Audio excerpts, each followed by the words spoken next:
All right. So, just to do a summary of the Smash Ultimate menu screen, we start with the title where you press any button to go in. We've got this directional menu separating Smash, Story, Online, Various. When we go into Smash, we can set up the modes, so regular, tourney, a special Smash, adding names and things like that. A mode called Squad Strike. When we go into Smash, we first choose our rule set. So 3 lives, 7 minutes. And we've got the time limit, no spirits, first to 1 win before it goes back to the main screen. And we go in, and then we choose our map. And the maps are displayed in this kind of overwhelming, giant UI here. And so when you've picked one,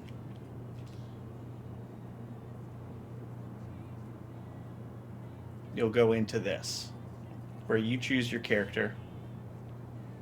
And when all the settings are ready, you can press start, or you can click this to fight.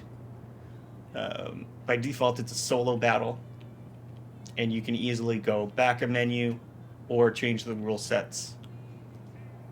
In our version, it would be, a default team battle because it's a sports game. And by default, you've got your little flags here. So right now I've got one controller plugged in, and I can see that I am P1. It's got a 1 on my controller and my Joy-Con setup, which is super nice. I can hit this, and you can see it's got a hover instance that can change that player to CPU. I can then click it again, and I get a little scroll rect with the different difficulty, and the difficulty actually has a more dangerous color, so it's even easier to identify. We've got CPU here, and then CPU level, CPU, P3 none, P4 none. I can remove. I can add up to 8. And in our case, we're going to do 4. It's prompting that for P3 that I can join in with a Joy-Con, either with the RNL or the ZRNL or the SRNL. And if I want to change CPU, I can pick up their coin, and I can see a blue flashing reticle around the thing. Every time that I move, there's a little sound. It scrolls the character model, and so I'm going to choose Donkey Kong. And now I'm ready to fight as a 1v1, but we don't want that.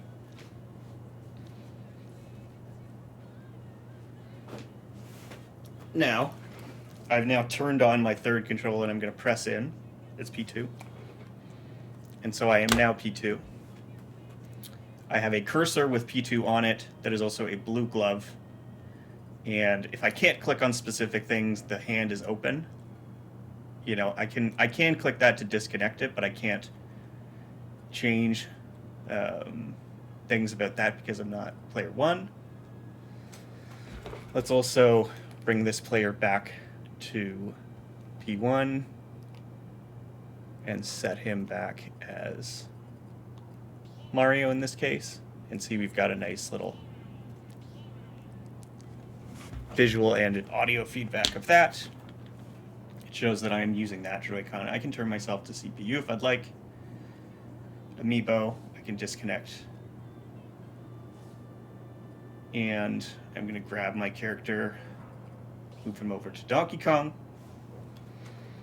And then if I get another Joy-Con, I can join in. I can set my character to be Link. I can change my team. There's a hover instance. The colors flip. There would only be 2 teams in our example. And so in this case, let's go Donkey Kong, and we're going to have a CPU who will be Samus. And we're going to set his CPU to Oh, and there's also weak.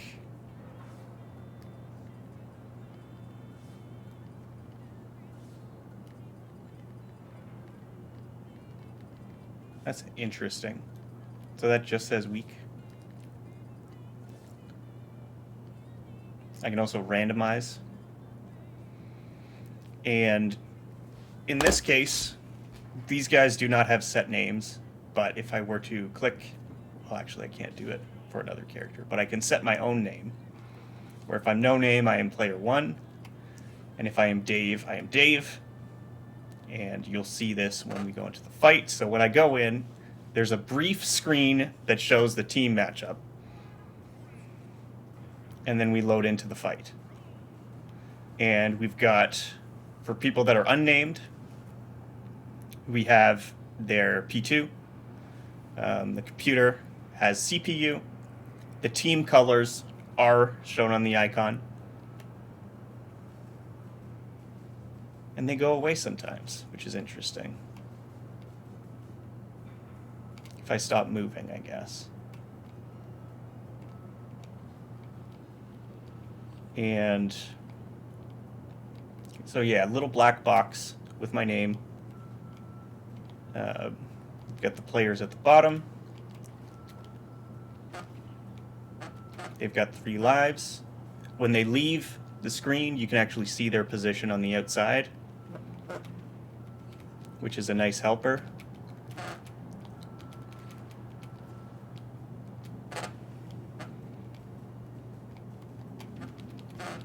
It still isn't as clear who is on what team. Like, it would be nice to see an outline around each player.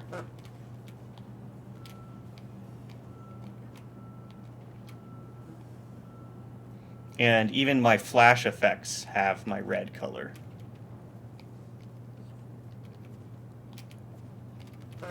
The outside marker icon is blue.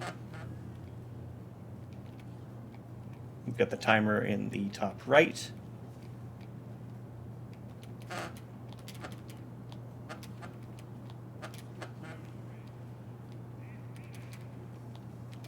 And then when we finish the match,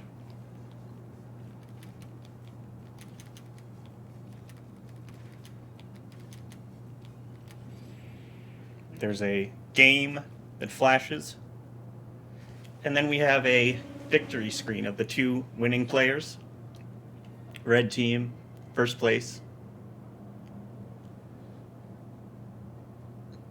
And it holds here, plays victory music.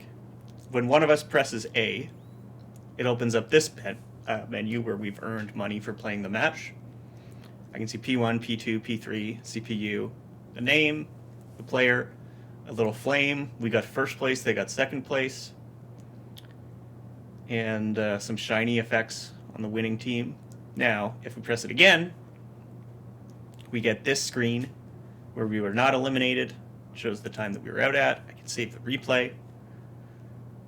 It's reflective of the Joy-Con setup that I have, which is nice. So my KOs were 6, my falls were 0, my sudden deaths were 0, and the other guys were -3 in falls. And if I hit OK, I get a more detailed view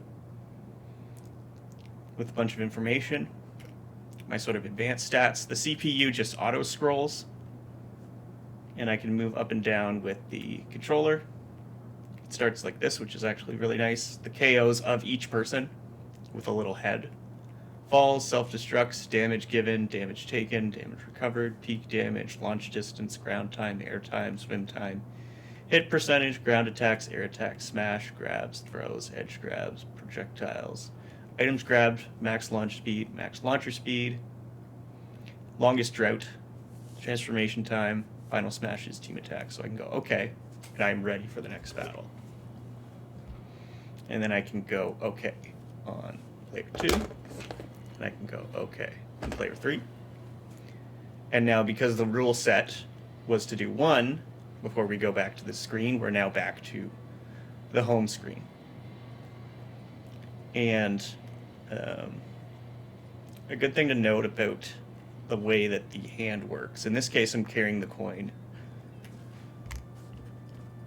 Every player can move this cursor, That's player 2 and player 3 also moving it. It is nice having the little art and being able to set different music, or making it a Battlefield version, and a little slide out for choosing the music, as well as a tab for custom. I can go back.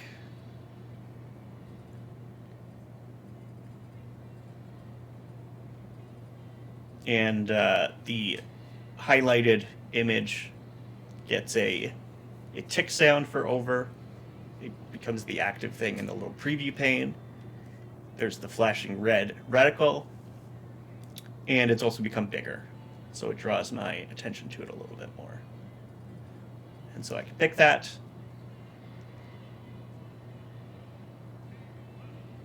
And we're back to this screen. It hasn't remembered our past player choices, which is interesting. But at least all we have to do is go this. And now you can see P1, P2, P3, CPU, a clear set of who is on what team, who is, this is accomplishing what player is on what team and controlling who. Their nickname, if they have one. If they are AI, it would be their CPU level, the actual name of the character that they're using,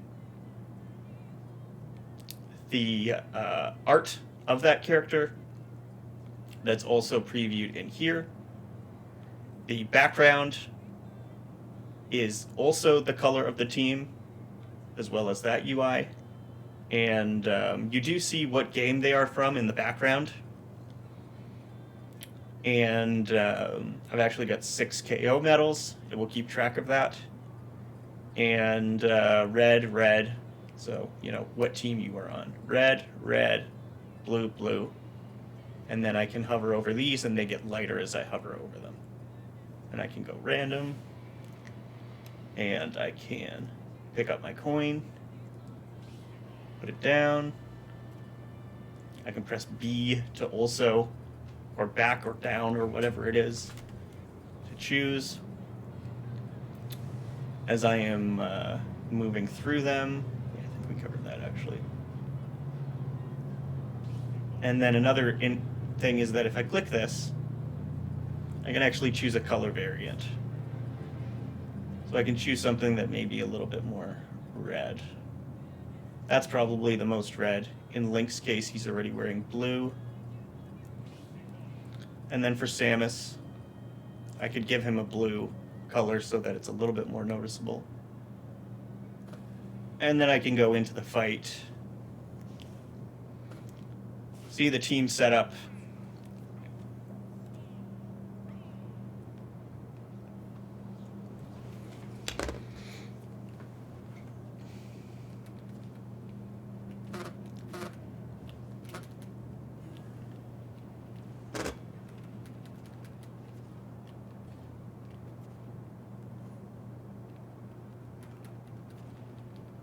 And I'll go through another match.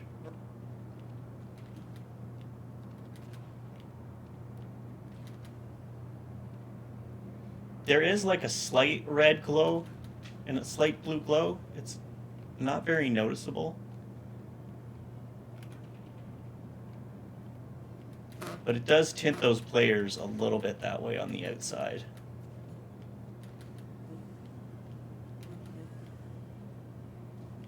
What's nice about the off-screen is that you can actually see what your position is, and it gets smaller as you get closer to dying. And that little mini window leaves when you don't need it anymore.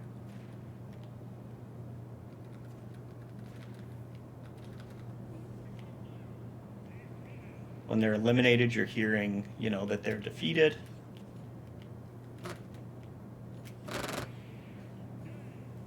Game.